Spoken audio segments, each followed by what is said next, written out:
And everything is kind of becoming a scheme to bring money into people's lives. In all these interactions, it's like there's no more flexibility, there's no more allowance for the human factor. And as HSPs, because we are all about humanity, about our humanity, and because we perceive so much, feel so much, and we need to put meaning to everything, this is something that we simply cannot get on board with.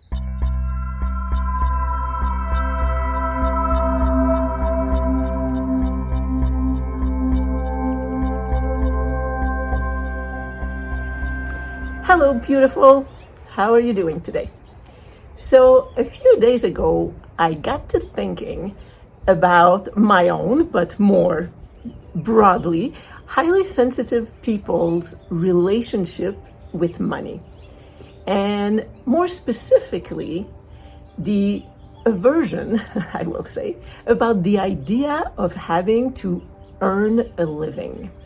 It is something that, of course, nobody is particularly fond of, but that for us highly sensitive people, it is something that rubs us the wrong way so deeply that it actually creates problems in our lives. And I think that the big umbrella idea that kind of encompasses all the smaller ones that I'll name is that humanity has been removed from money. Money transactions have pretty much lost all their human component. You know, nowadays when you go to the bank and try to get a loan or try to get some consideration for some needs that you have, there is no longer this banker personal relationship where they can actually do something different than what the software tells them, what the AI or what their programs and whatever they look at to say whether they can give you a loan or not. It's the same thing with landlords. Most people that rent apartments and things, the landlords have now become corporations, huge corporations, sometimes foreign corporations. And there is actually no more humanity in there either. You're kind of a number on the spreadsheet, and that's how you're considered. And your rent, actually I have a friend whose rent fluctuates depending on the day that she decided to sign her lease. I mean, it's just like ridiculous.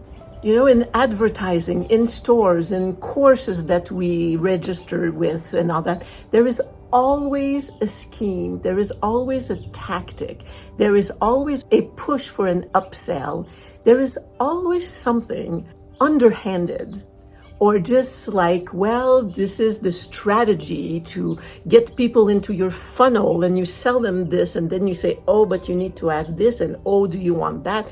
And everything is kind of becoming a scheme to bring money into people's lives. In all these interactions, it's like there's no more flexibility, there's no more allowance for the human factor. And as HSPs, because we are all about humanity, about our humanity, and because we perceive so much, feel so much, and we need to put meaning to everything, this is something that we simply cannot get on board with. As sensitive people, we only feel peace if the different elements of our lives are aligned with our true values, with the truth of who we are.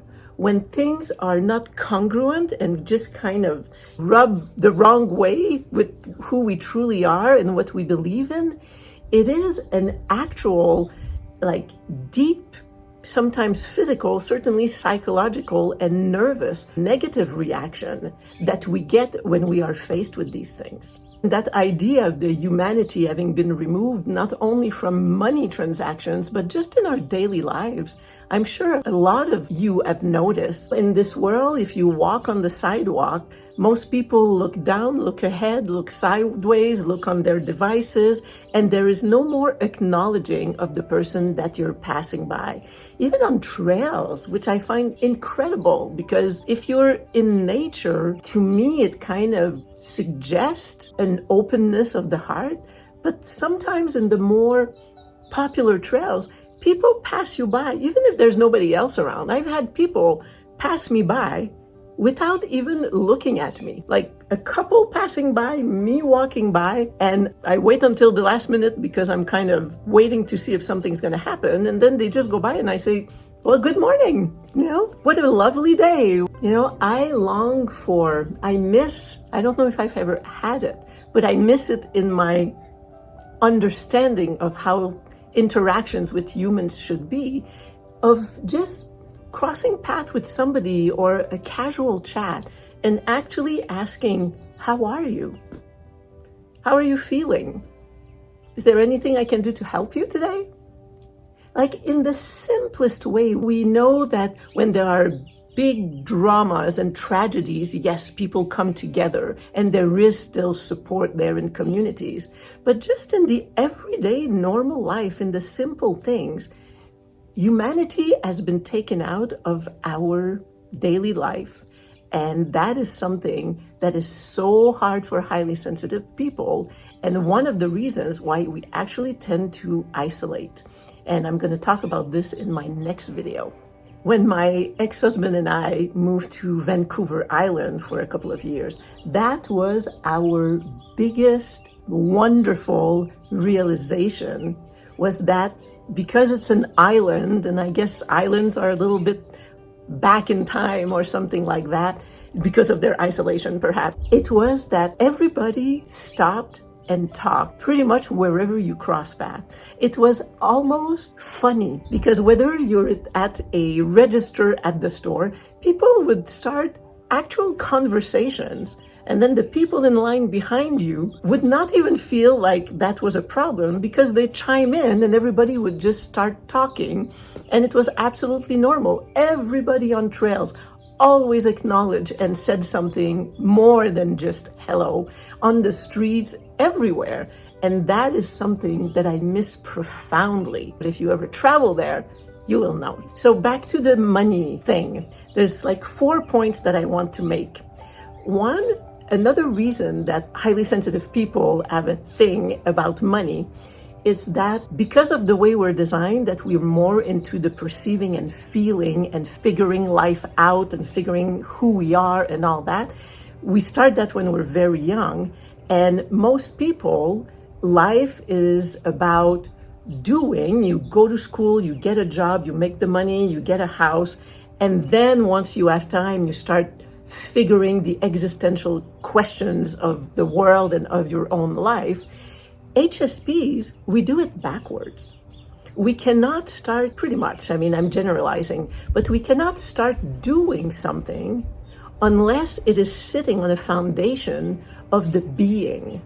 So we tend to spend a lot of years in our lives just figuring out the being, and so it means that we start late at the game of settling in and making money and finding our place in the world in the financial side. Two, as kind of a continuation of that point, because when we do things that are not aligned with who we are, it hurts us so deeply that it's very hard for us to find something that we can do that doesn't go against who we are, but that also brings in money, because we're not stupid. We know that in this world, we do have to make money, but it's harder for us to, like the 80% of the rest of the people, to just put it aside and say, well, just focus your mind on doing the job and, you can relax and figure things out in the evening. It just doesn't work like that for us. So it's very hard. It can take a lot of time to find something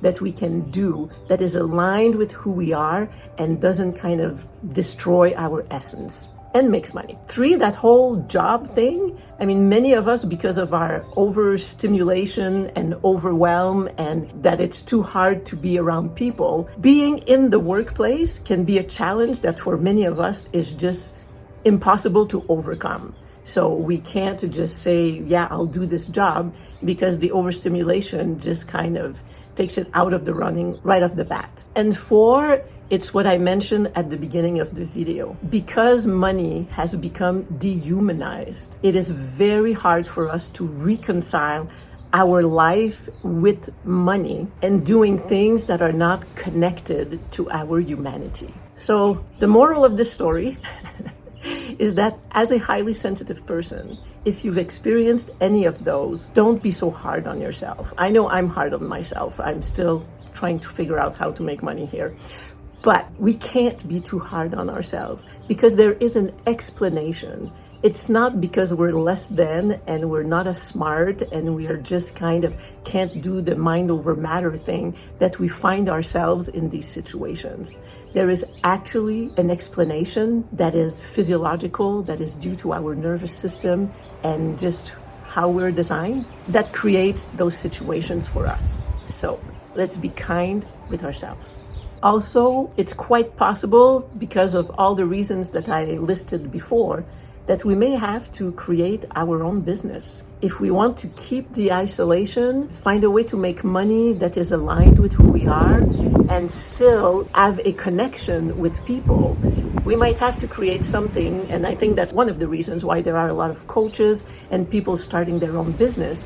I think maybe a lot of them are empath and highly sensitive people or autistic, because we need to make sure that these things are in place. So know that if you have a calling to start something on your own, even though there are difficulties that come with it, it actually kind of makes sense because of who you are. And finally, I did want to end by saying we have to continue to see our worth. In money aspects and others, our role, our purpose is to bring back humanity to the human experience. So we have to remember that above all, the reason for our sensitivity is to maintain and or bring back the humanness of being human. So go in peace, continue to bring humanness to the world around you, and I wish you a good week, and I will see you soon. I love you. Bye. And of course, as I was doing the video, once again, I forgot to make my public announcements.